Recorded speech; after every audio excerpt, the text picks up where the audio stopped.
아까도 말씀드린 것처럼 날씨가 너무 좋아요. 그쵸? 이 가을에 어떤 계획 있으십니까? 제가 그 군대 생활할 때에는 저 뭐라 그래야 될까? 강원도에 있었습니다. 강원도에서 단풍놀이 어디로 가야 되죠? 설악산. 그래도 아시죠? 그쵸?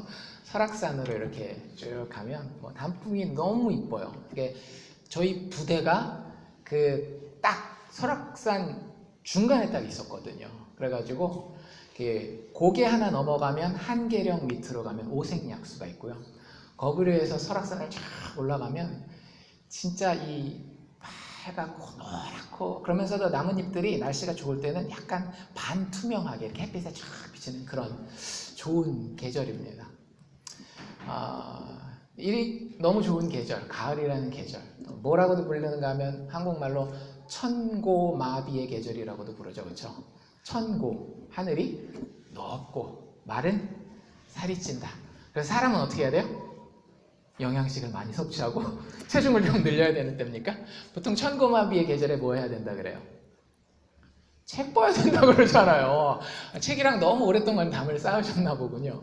책을 이렇게 쭉 보는데 제가 이제 제가 이렇게 좀 노는 걸 좋아했고 근데 건전하게 놀았습니다. 건전하게 놀았는데 보통 젊었을 때 제가 놀러 가면 어디로 놀러 가는가 하면 그 경복궁 광화문 있는데 덕수궁, 저희 아버지가 법원에서 근무를 하셔가지고 가정법원이 덕수궁 뒤에 있어요. 그 대사관들 쭉 있는데 그러면은 덕수궁 이런 데 가고 아버지 그 토요일 날 이제 당직하고 일하고 하실 때면 나가서 만나고 또 이제 일하러 들어가셔야 되면 저희는 나와가지고 이제 그 광화문과 종로 일대를 떠도는 거죠. 그럼 꼭 들리는 데가 있습니다. 어딜까요? 누가 얘기했는지 모르겠는데 교보문고 아시죠? 그쵸? 교보문고, 교보생명, 보험사도 하지만 하여튼 대부분의 사람들이 그 광화문 가면 세종문화회관 건너편에 교보문고가 있습니다. 그러면 그 교보문고에 건물이 이렇게 크거든요. 서점은 지하에 있지만 거기에 매 계절마다 예전에는 없었는데 한 몇 년 전부터 이런 그 플래카드가 이렇게 달려요. 현판이 달리는데 그걸 이제 광화문 글판이라고 부른다고 그러더라고요. 그래서 좋은 책에 있는 글귀들 혹은 시에 나와 있는 것들 그래가지고 그게 참 좋은 글들이 많기 때문에 인용도 참 많이 하는데 지금까지 수십 개의 글들이 거기 짧게 한 두세 문장 정도 되도록 이렇게 쓰여 있었는데 최고 사람들에게 이렇게 임팩트를 줬던 잔잔한 마음의 감동을 줬던 구절이 뭐냐면 저도 사실 그게 기억이 나거든요. 한번 들어보시길 바랍니다. 아침부터 제가 가을이니까 시를 한번 읊어보도록 하겠습니다. 시의 제목은 방문객이에요. 방문객. 정현종이라고 하는 시인이 쓴 글인데 그게 시가 조금 길이가 있기 때문에 그 광화문 글판에는 일부만 이렇게 딱 인용해놨어요. 이렇게 갑니다. 사람이 온다는 건 실은 어마어마한 일이다. 한 사람의 일생이 오기 때문이다. 시니까 좀 생각을 해봐야 되겠죠. 좀 이렇게 마음을 가라앉히고 다시 한번 들어보세요. 제가 그거 조금 더 앞뒤 문맥까지 읽어드릴게요. 이 시가 이렇게 가요. 사람이 온다는 건 실은 어마어마한 일이다. 그는 그의 과거와 현재와 그리고 그의 미래와 함께 오기 때문이다. 한 사람의 일생이 오기 때문이다. 좋죠. 이렇게 시를 읽는 것도 좀 이런 맛이 있어요. 특별히 가을에 이렇게 날씨 좋을 때. 여러분들 그런 생각 해보셨어요? 여러분들에게 하나님이 자녀를 선물로 주셨을 때 그 자녀들은 여러분에게 방문객입니다. 여러분들 인생의 방문객이에요. 또 여러분들이 배우자를 만났을 때, 남편을 만났을 때에, 아내를 만났을 때에 그 사람들도 하나님이 여러분들의 삶 가운데 허락해 주신 방문객이에요. 근데 우리는 그것이 얼마나 큰 의미를 가지는지 모르고 있는 경우가 참 많이 있죠. 그렇죠? 근데 이 사람이 예수를 믿는지 안 믿는지는 모르겠지만 여러분들 어떤 사람이 내 인생 가운데 들어온다라고 하는 것, 그 사람의 방문을 받는다라고 하는 것은 정말로 크고 놀라운 일이에요. 왜냐하면 그 사람과 함께 그 사람의 일생이 나의 삶에 다가오는 것이기 때문에. 여러분들 주변에 있는 여러분에게 귀한 사람들을 만날 때에 그냥 지나가는 엑스트라 한 명으로 보지 마시기를 바랍니다. 여러분들에게 자녀를 주셨다라고 한다면 그 자녀가 가지고 있는 성품과 그 자녀가 가지고 있는 여러 가지 아픔들과 기쁨들, 그의 과거와 현재와 미래를 하나님이 우리에게 만나게 하시는 거예요. 여러분들이 함께 살고 있는 남편과 아내도 똑같은 거예요. 인생의 10년이 아니죠. 인생의 20년, 30년을 따로 떨어져서 살다가 그의 과거를 가지고 또 만나서 서로 다름을 확인하는 현재를 가지고 그리고 앞으로 만들어야 할 하나님께서 허락하실 축복된 미래를 가지고 우리는 온 인생으로 함께 만나는 겁니다. 참 좋지 않나요? 그게 하나님 우리에게 허락하신 삶의 축복이에요. 제가 이렇게 말씀드릴 때는 이게 항상 쉽다라는 이야기는 아니에요. 그런데 그런 의미가 있다라는 것을 우리가 안다라고 한다면 우리가 우리의 인생에게 조금 더 깊은 마음을 가지고 깊은 지혜를 가지고 다가갈 수 있지 않을까라는 생각이 듭니다. 사실 오늘 우리가 읽은 출애굽기 12장이 이러한 만남에 대한 이야기입니다.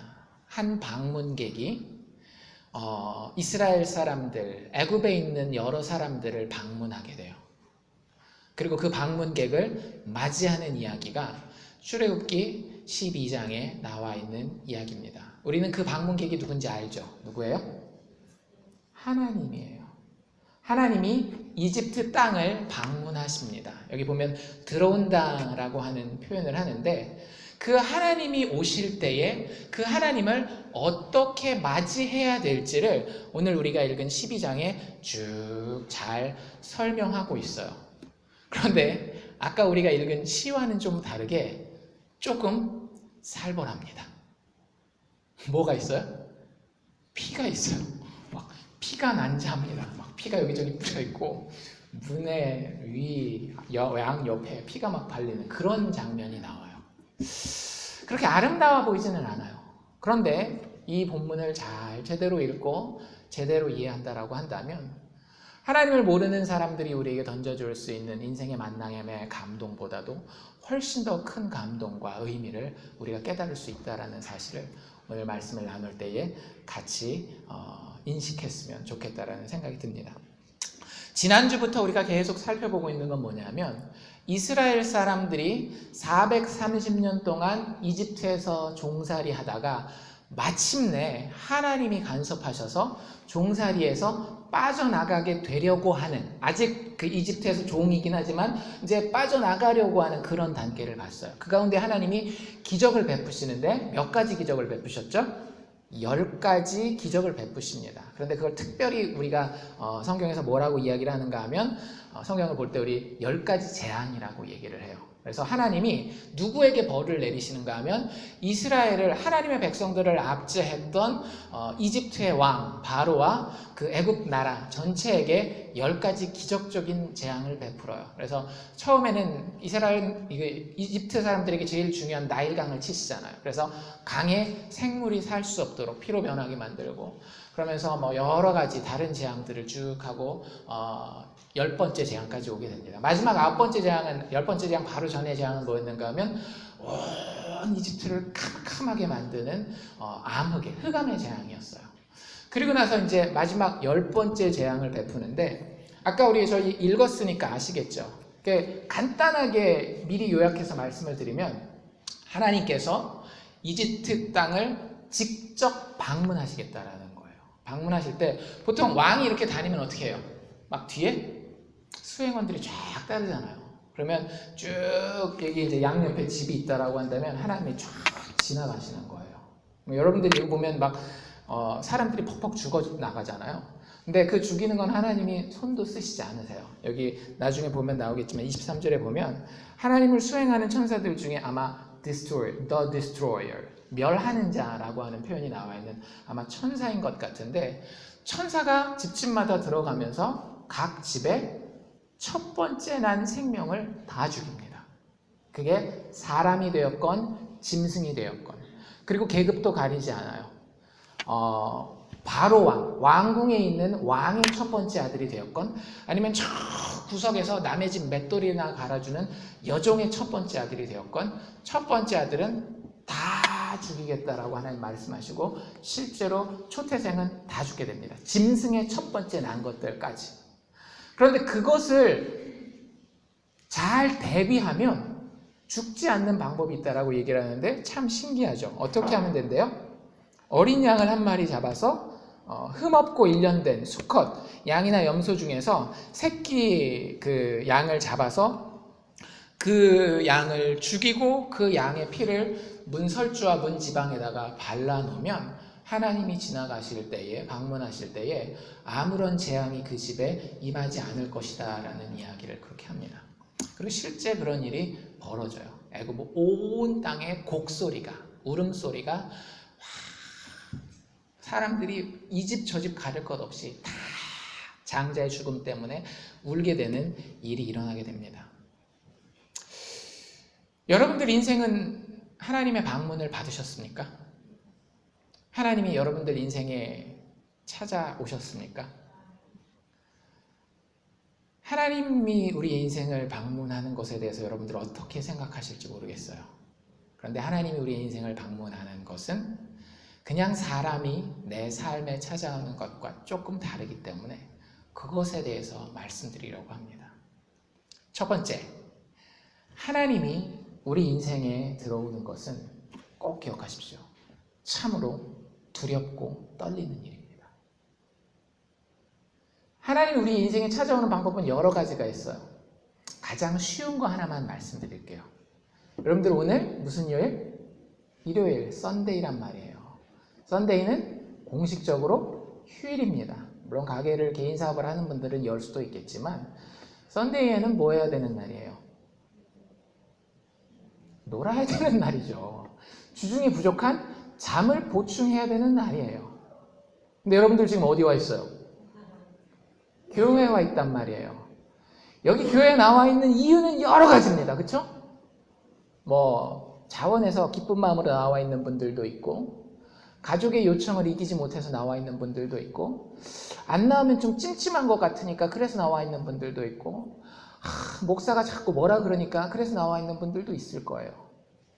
근데 여러분들이 여기 나와 있다라고 하는 건 그렇게 자연스러운 일은 아니에요. 아까도 말씀드린 것처럼 일요일 날 다른 데 가지 아니하고 쉬지 않고 여기 나와 있다라고 하는 건, 여러분들이 영적으로 조금이라도 민감한 분이라고 한다면 하나님이 찾아오심이 있는 겁니다. 그건 내가 예수를 믿고 안 믿고랑 상관없어요. 하나님이 여러분들의 인생에 이미 방문하셨어요. 그런데 그 방문이 어떤 방문이라고요? 참으로 두렵고 떨리는 방문이라고요. 예배에는 긴장감이 있어야 돼요. 예배가 퍽 퍼져가지고 그냥 그럴 수도 있죠. 하나님 그것까지도 다 이해하십니다. 근데 실질적으로 하나님의 방문이라고 하는 것이 성경 어디를 보더라도, 오늘 우리가 보는 출애굽기 12장뿐만 아니라 성경 어디를 보더라도 쉬운 방문은 절대 아니에요. 하나님이 이 자리에서 여러분을 방문하실 때에 여러분들 이것은 참으로 두렵고 떨리는 일입니다. 이유가 뭔지 아세요? 만약 하나님이 우리를 방문할 때에 우리가 준비되어 있지 않다라고 한다면, 그 방문은 매우 위험할 수 있기 때문에 그래요. 하나님이 여러분들을 방문하시는데 그게 예배의 모습을 통해서건 아니면 그냥 인생의 어떤 다른 경험들을 통해서건, 저는 예배는 하나의 예로만 드린 거예요. 어떤 방식으로건 하나님이 여러분들의 인생을 방문하실 때에 우리가 준비되어 있지 않으면 그 만남은 굉장히 위험할 수 있습니다. 제 말이 아니라 실제 출애굽기에 나와 있는 이스라엘 백성들이 경험한 하나님의 말씀에 기록되어 있는 사실이에요. 우리가 읽은 12장 앞에 보면 11장에 장자의 죽음에 대해서 하나님이 미리 조금 더 설명하신 내용이 있는데, 성경 있으신 분들은 11장 4절과 5절을 저랑 같이 보실 수 있기를 바랍니다. 11장 4절 5절에 하나님이 어떤 10번째 재앙을 어떤 식으로 행할 것인지를 설명을 하는데 이렇게 얘기를 하세요. 4절에 보면 모세가 바로에게 이르되, 모세가 바로 왕을 방문하러 간 거예요. 그리고 모세는 자기 생각을 얘기를 하는 게 아니라 누구 생각을 얘기를 하는 거예요? 하나님의 뜻을 바로에게, 하나님의 입이 되어서 그대로 전달하는 겁니다. 모세가 바로에게 이르되 뭐라고 이야기하는가 하면, 여호와께서 이같이 말씀하시길, 이거 하나님 말씀이다, 이렇게 얘기를 하는 거죠. 밤중에 내가 애굽 가운데로 들어가리라. 내가 그들이 알지 못하는 그때에 인식도 하지도 못할 수도 있지만 내가 반드시 들어가리라 라고 이야기를 하는 거예요. 그리고 5절에 뭐라고 얘기를 하느냐, 그 방문에 대해서, 그래서 내가 이렇게 쓰다듬어주고 용서해주고 사랑해주고 그렇게 그러지 않아요. 우리는 교회 다니면서 사랑과 용서, 자비라고 하는 개념을 너무 개차반으로 알고 있어요. 성경의 용서, 사랑, 자비는 그보다 훨씬 더 깊은 의미를 가지고 있습니다. 하나님 들어가실 때 이렇게 얘기를 하세요. 5절인데요. 애굽 가운데 처음 난 것은 위에 앉은 바로의 장자로부터 맷돌 뒤에 있는 여종의 장자까지와 모든 생축에 처음 난 것이 죽을지라.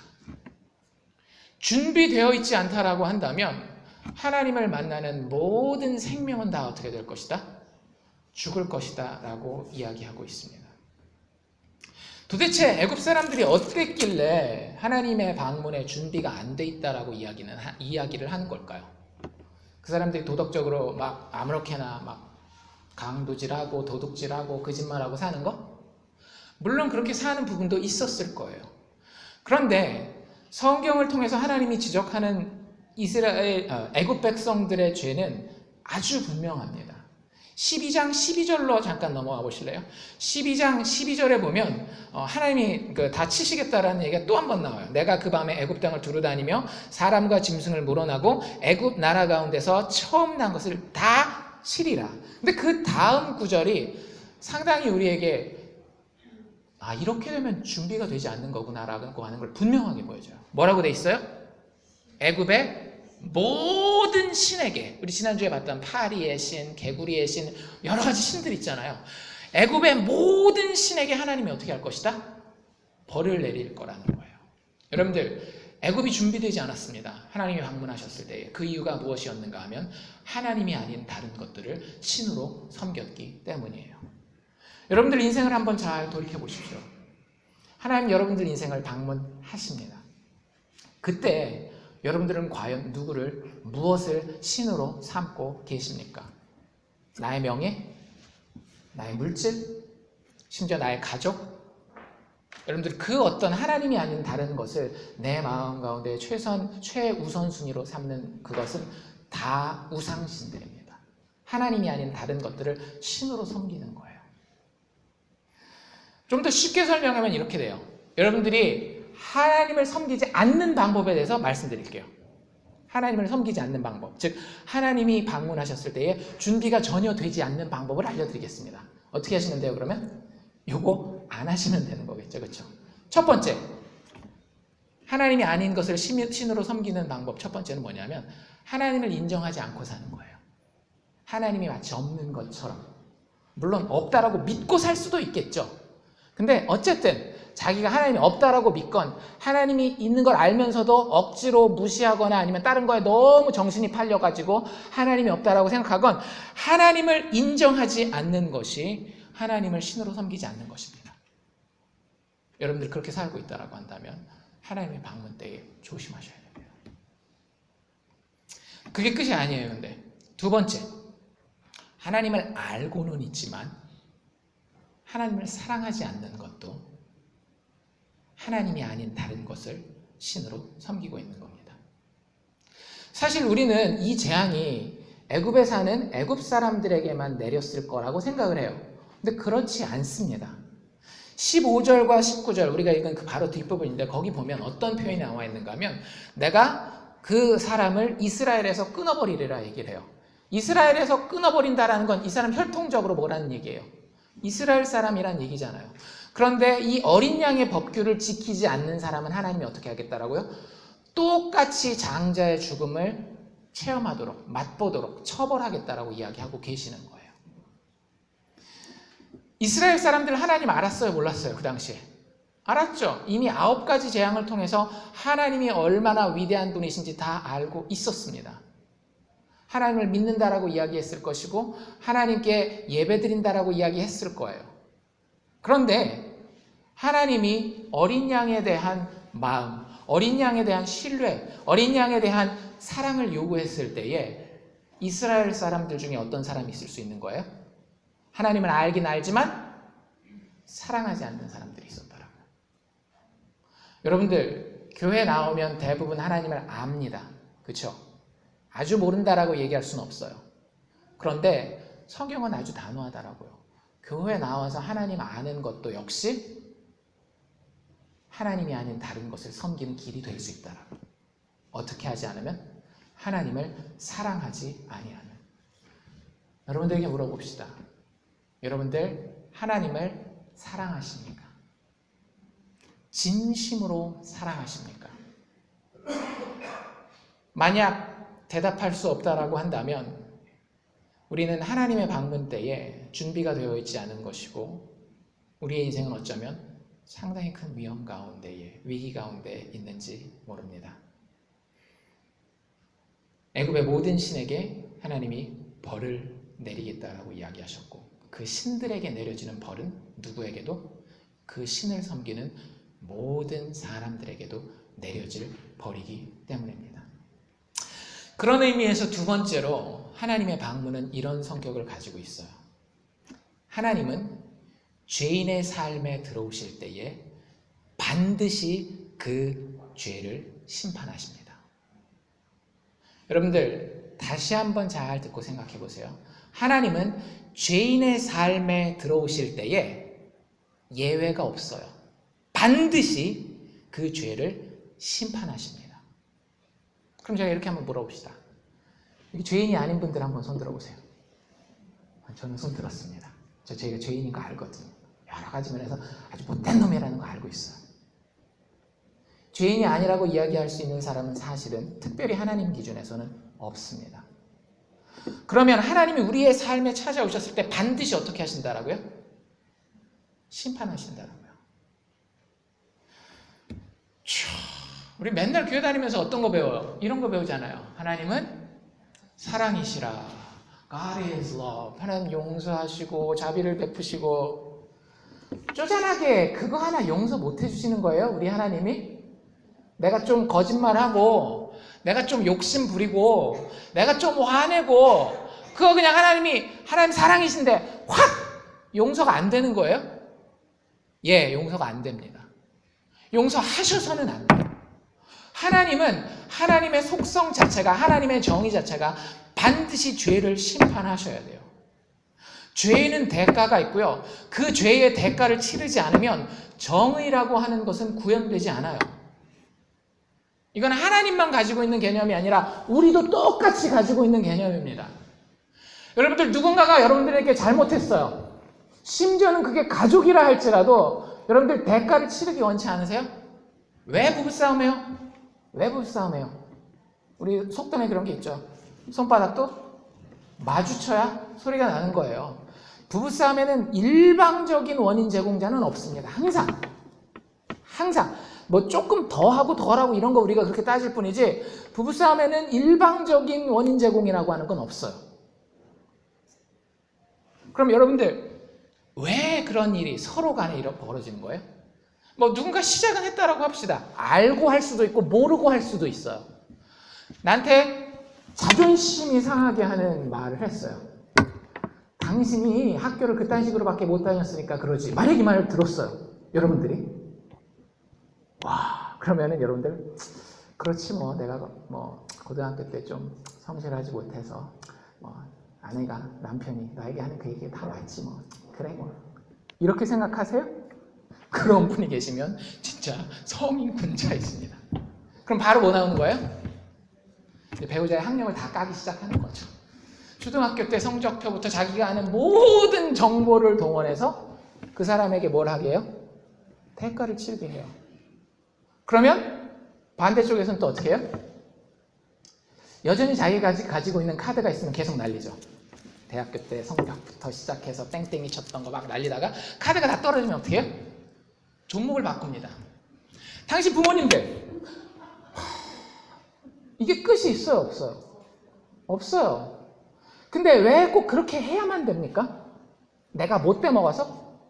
아니에요. 여러분들의 배우자가 혹은 여러분들이 그럴 때에 여러분들의 마음에 가지고 있는 마음의 근본이 뭔지 아세요? 정의 구현. 정의 구현이에요. 그렇게 생각하지 않으세요? 이게 뭔가 잘못했다. 내가 이렇게 대접받을 사람이 아닌데 확실히 해둬야 되겠다. 나는 나의 자존심을 세우기 위함이 아니라 그저 정의를 구현하기 위함이에요. 여러분들 인간에게도 그런 마음이 있더라고요. 누군가가 여러분들을 정말로 심각하게 여러분들에게 잘못을 행했을 때 그게 심지어는 가족이라 할지라도 혹 여러분들 주변에 만나는 어떤 다른 사람이라 할지라도 여러분들 마음 가운데는 심정적인 빚이 있어요. 내가 갚아야 되는 혹은 그 사람이 나에게 갚아야 되는 대가가 있다라고 하는 거예요. 그걸 갚지 않으면 죽습니다. 누가? 그 잘못의 피해자가 죽게 돼 있어요. 그래서 옛날 어른들 귀머거리 3년, 뭐 3년 이렇게 해가지고 그 며느리들이 그렇게 시집살이 하잖아요. 그럼 나중에 커서 속병들 드는 이유들이 다 그거예요. 분명히 죄는 있는데, 분명히 잘못된 건 있는데 정의가 실현되지 않았기 때문에 사람이 마음 가운데에 병이 생기고 그 마음은 무슨 병으로?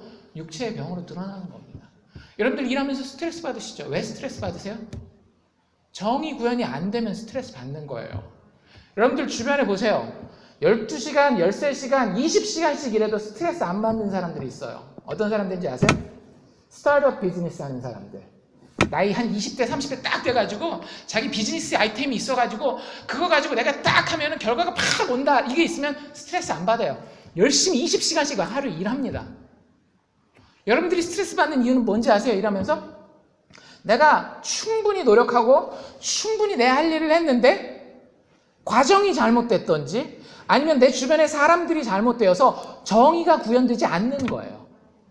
누군가는 대가를 치러야 돼요. 대통령이 대가를 치르든지 국회의원이 대가를 치르든지 내 사업 파트너가 그 대가를 치르든지 나의 사업 경쟁자가 대가를 치르든지 반드시 대가를 치러야 되는 게 우리의 마음이에요.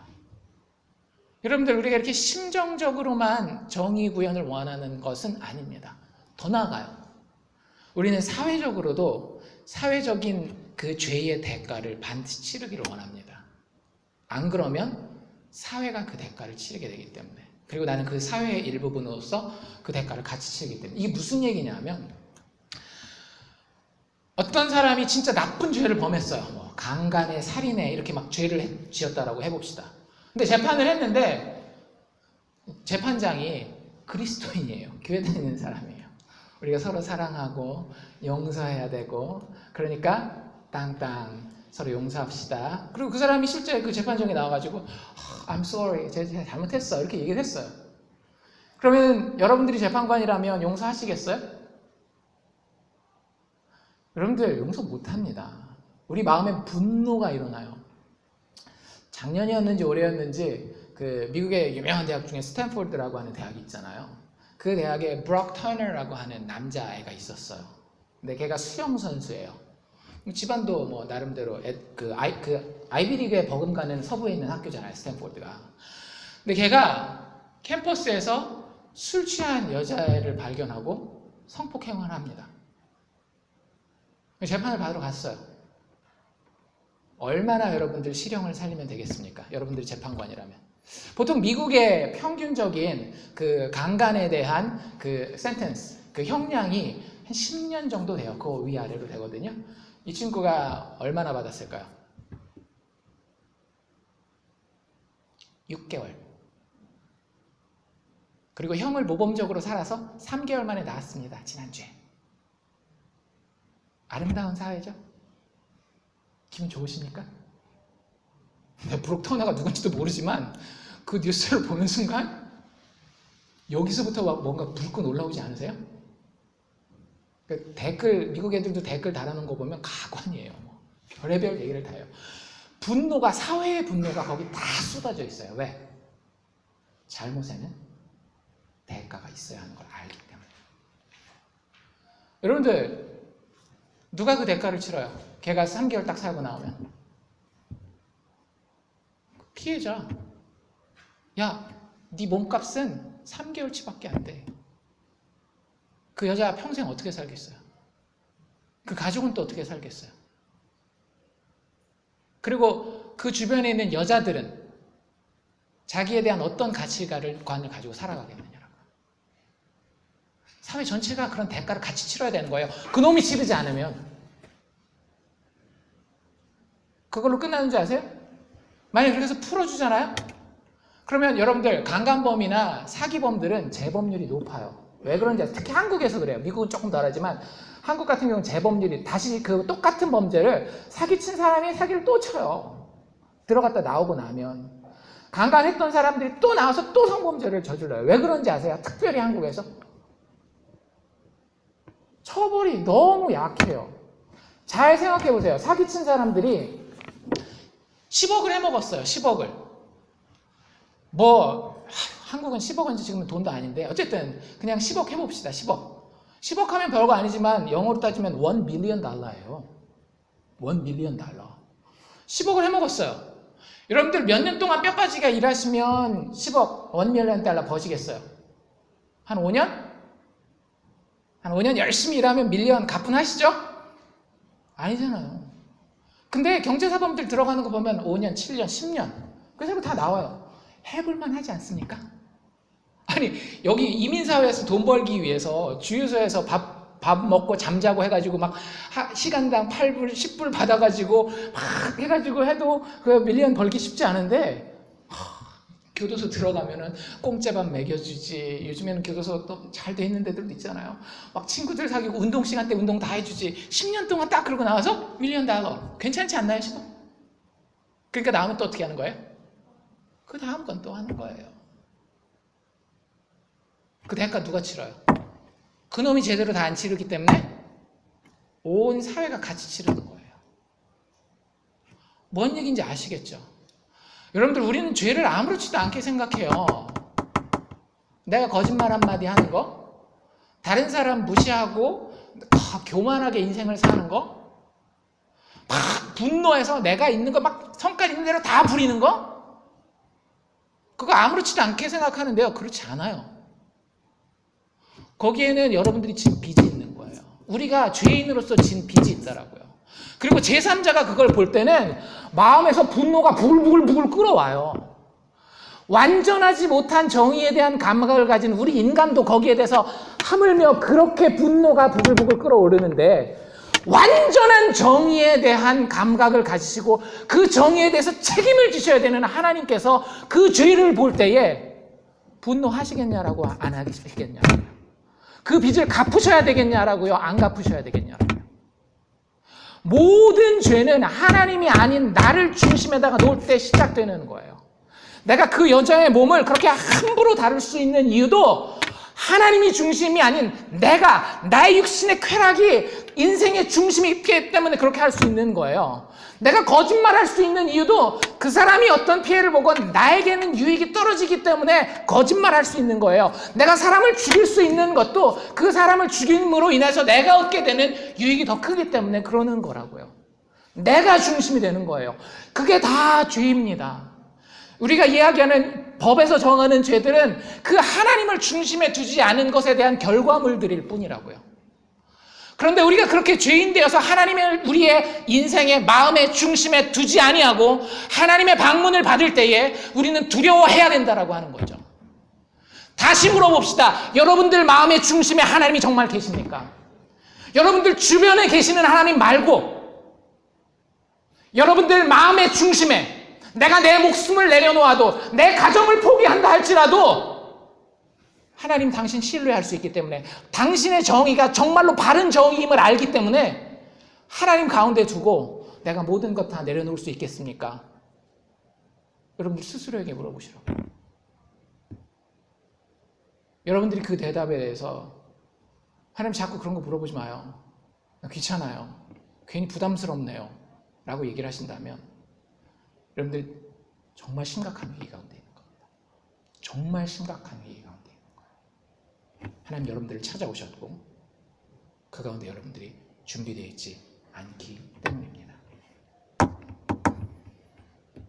자, 어쩌다가 이렇게 코가 껴가지고 이렇게 교회를 다녀야 됐는지 참 안타깝습니다. 우리들 다, 그쵸? 그래서 우리에게 필요한 게 뭐예요? 어린 양이에요. 어린 양.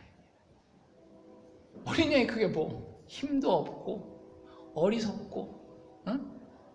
뭐 할 수 있는, 멋있어 보이지도 않고 그냥 아유 귀여워라, 아이고 이거 어떻게 잡아먹나 뭐 이래야 될 정도로.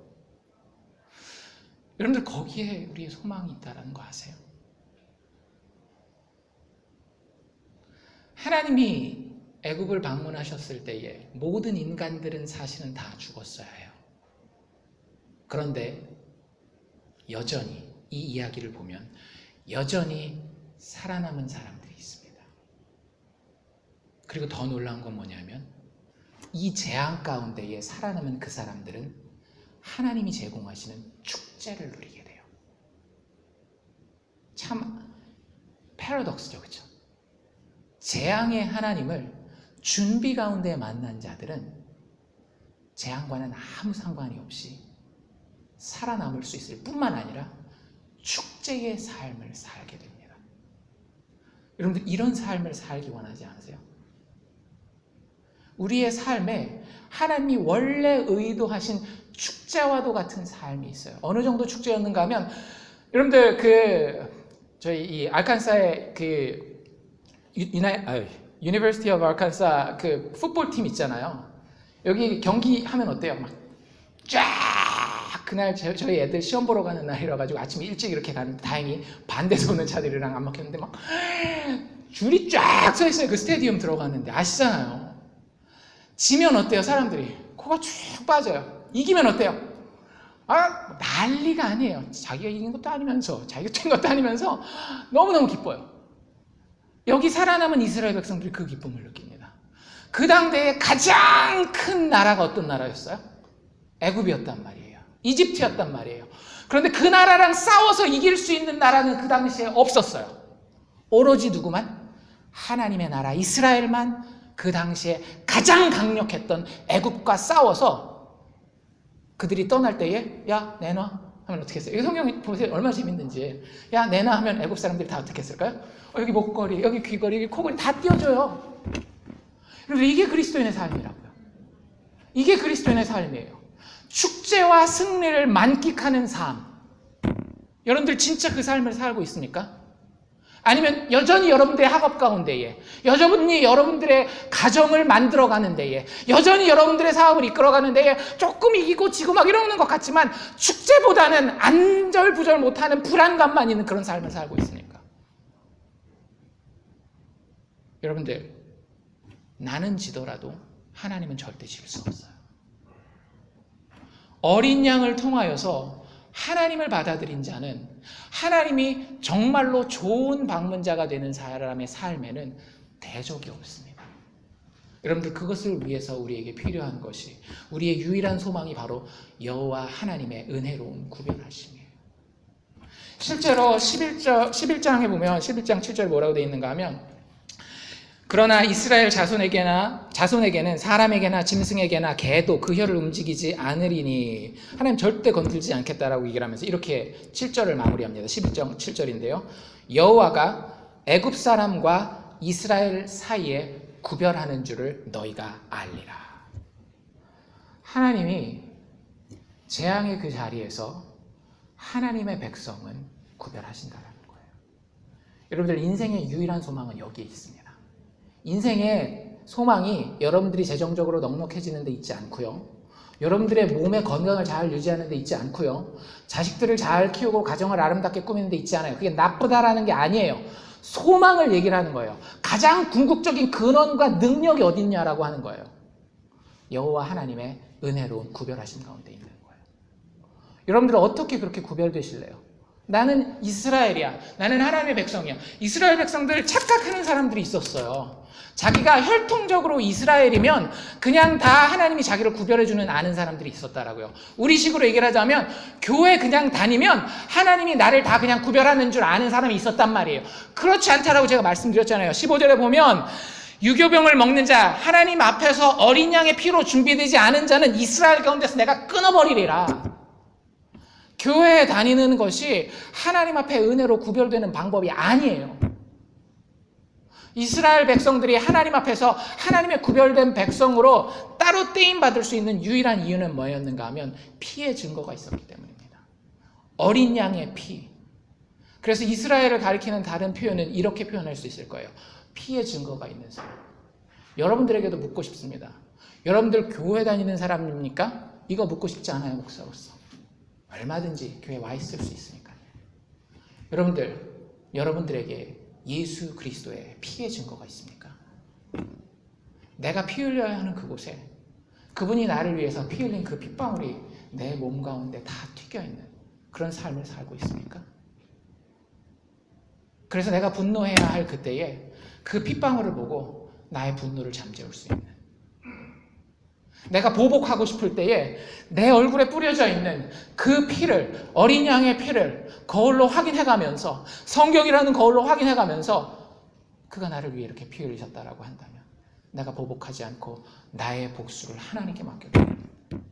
이런 피의 증거가 있느냐라고요.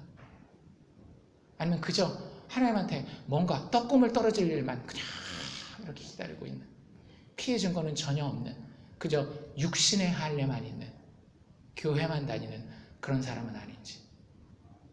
하나님의 약속은 분명합니다. 13절인데요. 13절에 이렇게 되죠. 내가 애굽 땅을 칠 때에 그 무엇이? 그 피가 너희의 거하는 집에 있어 너희를 위하여 표적이 될지라. 그 다음 표현 정말 멋있어요. 내가 피를 볼 때에 너희를 넘어가리라. 학창시절에, 혹시 고등학교 때 한국에서 학창시절을 보내신 분들은 숙제검사 하던 그런 긴장감을 혹시 아직 기억하시는 분들 계시는지 모르겠어요. 선생님이, 가끔 그런 선생님들이 있어요. 도저히 해낼 수 없는 무지막지한 숙제를 내주는 순간들이 있습니다. 그리고선 어떻게 해요? 숙제를 확인하는데 출석부에서 번호대로 이렇게 이름을 부르는 거예요. 근데 다 할 수는 없잖아요. 근데 어떻게 해요? 1번 김개똥. 자, 1번 해왔어? 풀어봐. 안 해왔어요. 못 풀어요. 빡! 저희 교회 학교에 전설이 있었는데 이 앞에서 교탁에서 역사 선생님인데 장풍을 팍 날리시면 끝까지 날아가는 그런 일들 이제 막 벌어지기 시작하는 거죠. 근데 아까도 말씀드린 것처럼 이게 학생이 많다 보니까 저희 때만 해도 60명 정도가 한 반이었거든요. 이게 60분 동안 다 할 수가 없어요. 그러니까 어떻게 해요? 1번 다음에 15번 누구야 누구? 김철수 해왔어? 대부분의 아이들이 안 해왔는데 공포의 분위기가 확 넘어갑니다. 근데 그 15번이 불리우는 순간 환호성을 지르는 아이들이 있죠. 어떤 아이들?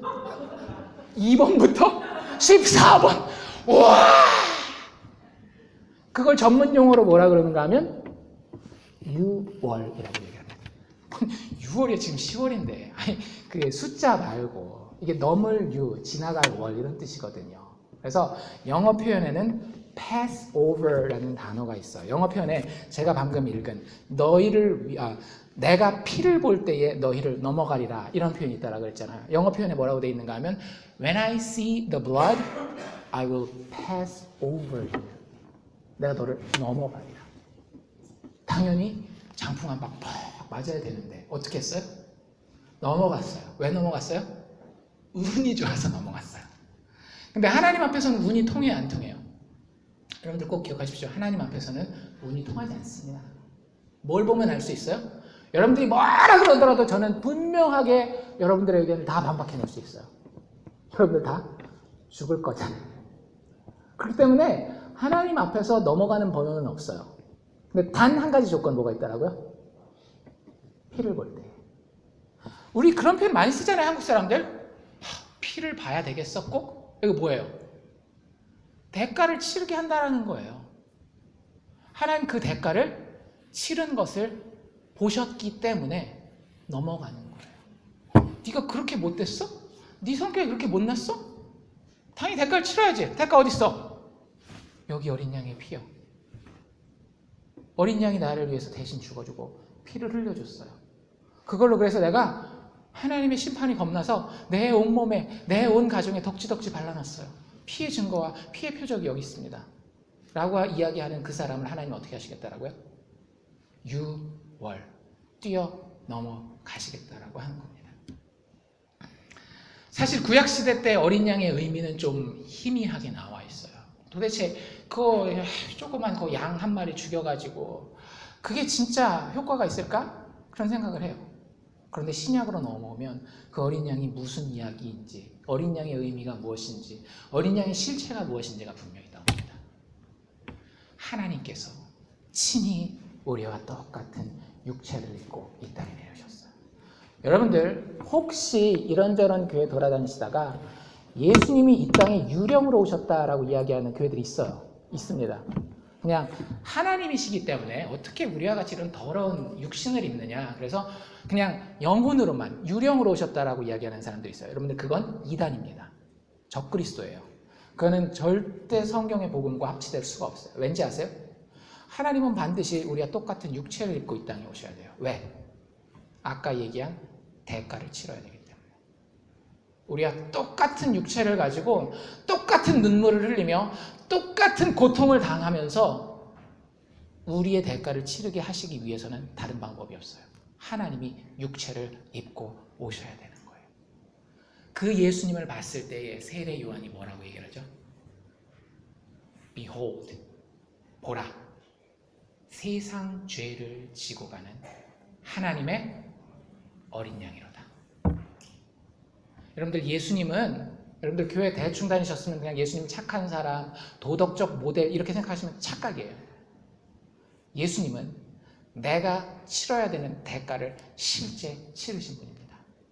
보라, 세상 죄를, 나의 죄를 지고 가는 하나님의 어린 양이로다. 진짜요? 진짜요. 예수님이 돌아가시기 전날 밤에 제자들과 식사를 하시게 됩니다. 근데 참 우연의 일치인지 그때가 할러데이였어요. 쉬는 날이었어요. 무슨 쉬는 날이었을까요? 유월절 쉬는 날이었어요. 참 신기하잖아요. 예수님이 돌아가시기 바로 전날 밤, 그 밤이 유월절이었단 말이에요. 그리고 제자들과 우리가 흔히 아는 최후의 만찬 있잖아요. 최후의 만찬. 식사를 합니다. 유월절 식사는 여러분들 뭘 먹어요? 우리가 12장 읽었으니까 이제 알잖아요. 쓴 나물을 먹고 무교병은 뭐냐 하면 그 누룩이라 그러죠. 이스트를 넣지 않고 부풀리지 않은 그런 빵, 떡 이런 걸 얘기를 하는 거예요. 그걸 먹어요. 그 다음에 메인 디쉬는 뭐겠어요? 고기를 잡았으니까 고기죠. 그리고 물 대신 그 사람들은 포도주를 마시니까 포도주를 마시고, 이게 유월절 식사 식탁이란 말이에요. 여러분들 궁금하시면 집에 가서 꼭 한번 찾아보세요. 마태, 마가, 누가복음에 이 최후의 만찬에 대한 묘사가 이렇게 나와 있거든요. 그러면 이제 음식이 나올 거예요. 근데 음식이 무교병도 나옵니다. 와인도 나와요. 근데 이게 무슨 식사라고요? 그냥 식사가 아니라 유월절 식사라고요. 그럼 뭐가 있어야 돼요? 어린 양이 있어야 되는데 어린 양이 없어요. 이게 예수님이 뭘 잘못 배워도 한참 잘못 배웠죠? 구약 공부 좀 더 하고 오셨어야 되는데 왜 그런 거예요? 식탁 위에 어린 양이 없어요. 왜? 식탁에 함께 어린 양이 계셨기 때문에. 놀랍지 않습니까? 여러분들 인생에 어떤 위기가, 어떤 위험이 있는지 전 잘 모르겠어요. 근데 여러분들의 그 위기를 축제로 바꿀 수 있는 피가 흘려졌다는 거 기억하십시오. 그리고 그 다음날 예수님이 십자가에서 돌아가실 때에, 사실 십자가 처형이라고 하는 건 사람을 말려서 죽이는 거예요. 고통도 고통이지만 이게 최대한 길게 이 사람을 목마르게 하고 배고프게 하고 고통을 느끼게 해서 죽이는 아주 잔인한 형벌입니다. 그래서 하루 만에 잘 죽지 않아요. 근데 그 다음 날이 안식일이었기 때문에 빨리 시체를 좀 내리기를 원했어요, 유대인들이. 근데 보니까 예수님 양 옆에 강도들이 같이 못 박혔잖아요. 그놈들 아직 쌩쌩하거든요. 그래서 어떻게 해요? 시체를 내리긴 내려야 되는데 내리면 도망갈 수도 있거든요. 그래서 어떻게 하는가 하면 정강이뼈를 꺾어 놓습니다. 도망 못 가고 땅바닥에서 말라 죽으라고. 그리고 그 로마 군인이 예수님 앞에 서요. 예수님 이렇게 보니까 벌써 간 것 같아요. 그래가지고 확인하죠. 어떻게 해요? 창으로 옆구리를 찌릅니다. 거기서 뭐가 나왔다고 했어요? 피와 물이 나왔다고. 십자가형을 당하면 사람이 어떻게 죽는 거냐면 익사해서 죽어요. 뭐예요? 익사? 물에 빠져 죽는 거잖아요. 폐에 물이 차기 시작한답니다. 이게 호흡이 안 되기 때문에. 그러면 물이 폐에 어느 정도 차면 그때는 생명이 끝나는 거예요. 그러니까 로마 군병이 찔러보니까 로마 군인들은 그 당대의 최고의 살인 기계들이라고 보시면 돼요. 어떻게 하면 사람을 죽일 수 있는지를 가장 잘 알고 있는 사람들이었어요. 그리고 어떤 것이 죽음인지를 잘 알고 있었기 때문에 찔러봤을 때 물과 피가 나오니까 정확하게 죽었다라는 것을 확인하게 됩니다. 그래서 예수님에게서는 다른 두 강도는 정강이 뼈를 꺾는데 예수님에게 가서는 어떻게 하는가 하면 그냥 시체를 내려요. 분명히 죽었기 때문에. 아우, 럭키하네. 여러분 럭키한 게 아니에요. 출애굽기로 넘어와서 어린 양 잡는 모습을 보십시오. 어린 양을 잡아서 너희가 먹되 그 뼈를 하나도 꺾지 말라 그래요. 예수님 그냥 죽은 게 아니에요. 우리가 치러야 되는 그 인생의 대가를 오롯이 다 치르기 위해서 십자가에서 죽으신 겁니다. 하나님이 우리의 인생에 방문하실 때에 온갖 재앙이 내 인생을 뒤덮어서 내가 아무리 한탄할지라도 내가 아무리 노력한다 할지라도 그 문제가 해결되지 않을 때에 그 문제를 대가를 치르심으로 해결하시기 위해서 이 땅에 오셔서 죽어주신 분이 예수 그리스도라고 하는 분입니다. 여러분들 그분이 우리를 초대하고 계세요. 아마 설교 초반부에 여러분들 이렇게 생각하신 분들 분명히 있었을 거예요. 하나님 우리 인생에 들어오는 것이 참 두렵고 떨리는 일이라면 하나님 참 내 인생에는 안 찾아오셨으면 좋겠다. 이런 생각 혹시 하신 분들이 있을지 모르겠는데 제가 결론적으로 이런 말씀 한마디 해드리죠. 여러분들 하나님이 우리 인생에 들어오지 않는 것보다 더 끔찍한 일은 없습니다. 하나님이 내 인생에 방문하지 않는 것보다 더 끔찍한 일은 우리에게 없어요. 그게 편해 보이고 좋아 보이세요? 절대 그렇지 않아요. 하나님의 어린 양 예수 그리스도를 통해서 우리에게 베푸시는 그 인생의 축제의 그림, 그 인생의 승리의 그림이 있는지도 모르고 평생 살다가 그냥 죽어가는 거예요. 불쌍하지 않아요? 얼마 전에 허리케인 매스가 왔을 때에 그 IT라고 하는 나라 얼마나 힘들었어요. 먹을 게 없어가지고 거기 60불 보내면 1000명을 먹일 수 있대요. 와, 그렇게 많이? 얼마나 식사가 부실하면 1000명을 먹이겠어요. 거기가 언제부터 그렇게 무너졌죠? 수년 전에 지진 났을 때부터 무너진 거 아니에요. 근데 그때 그 나라를 방문한 사람들이 참 독특한 걸 봅니다. 진흙 쿠키라고 들어보셨어요? 머드 쿠키라고 하는 거? 머드 쿠키? 여러분들이 의심하는 그대로입니다. 워낙 먹을 게 없으니까 진짜 진흙을 가지고 쿠키 모양을 이렇게 해요. 그리고 집에 있는 기름이나 마가린이나 버터 이런 거 조금씩 섞습니다. 조금 향이라도 나게. 그리고 흙이 갈라지지 않게. 레인지도 없어요. 스토브도 없어요. 그러니까 그거 그렇게 기름 발라가지고 어떻게 하는가 하면 햇볕에다 그냥 말려요. 30원씩 팔아요. 3센트씩. 여러분들 이게 그냥 소꿉놀이 하는 거로 보이세요? 진짜 그걸 먹어요, 애들이. 그리고 먹고 죽어요. 왜? 흙에 여러 가지 좋지 않은 것들. 물론 흙을 먹는 이유는 거기 미네랄이나 이런 거 있기 때문에 그래서 먹는 건데 사실 그 안에 뭐가 더 많이 들어있겠어요? 병균들, 바이러스들 이거 엄청 들어있을 거 아니에요. 근데 너무 배가 고프니까 그거라도 먹고 살려고 먹는 거예요. 그때 태어났던 아이들, 그 진흙 쿠키를 먹던 아이들, 살다 얼마 못 가서 그 죽은 아이들, 평생 뭐라고 생각했겠어요? 그 진흙 쿠키 먹으면서 제일 맛있는 식사, 제일 맛있는 음식 그거 먹으면서 죽어가지 않았겠어요? 그게 행복한 건 줄 알고 오늘은 진흙 쿠키도 못 먹었어, 큰일 났네, 이렇게 살지 않았겠어요? 하나님이 방문하시지 않는 인생은 그와 똑같다라고요. 지구 반대편에 정말로 아름다운 테이블에 아주 탐스러운 음식들이, 고기와 음료와 과일들이 쫙 펼쳐져 있는 그 대저택에서의 식사가 있는 걸 알지도 못하고 진흙국회나 먹어가면서 그걸 먹었네 못 먹었네 가면서 죽어가는 거 행복한 삶입니까? 그렇지 않잖아요. 하나님께서 예수 그리스도의 어린 양의 죽음과 부활을 통하여서 우리에게 주고자 하는 그 놀라운 풍성한 식탁은 여러분들이 상상할 수 있는 것 이상의 것입니다. 100배, 1000배 그거 가지고도 사실은 설명이 되지 않는 거예요. 우리 인간의 마음에 가지고 있는 모든 정의에 대한 갈급함, 우리 인간의 마음에 가지고 있는 모든 사랑에 대한 갈급함이 오직 예수 그리스도의 십자가의 죽음과 그 흘린 피에 의해서만 성취될 수 있기 때문입니다. 여러분들 하나님을 만나셨습니까? 하나님 여러분들 인생에 방문하셨습니까? 근데 혹시 요즘에 그 좀 힘들다 이런 생각 드십니까? 그럼 여러분들 하나님 말씀으로 다시 돌아가십시오. 요즘 큐티 하시는 분들 호세아서 6장 1절 뭐라고 나와 있어요?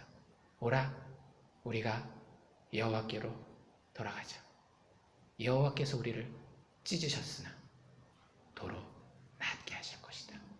여호와께서 우리를 치셨으나 싸매 줄 것이다. 아버지의 그 풍성한 식탁에 우리를 초대할 것이고 친히 신의 자녀되는 하나님의 자녀되는 축복으로 우리와 영원히 함께 하실 것이다. 여러분들 이것이 기독교가 사람들에게 던지는 도전입니다. 하나님을 만나십시오. 그럼 예수 그리스도의 피로 그 만남을 준비하십시오.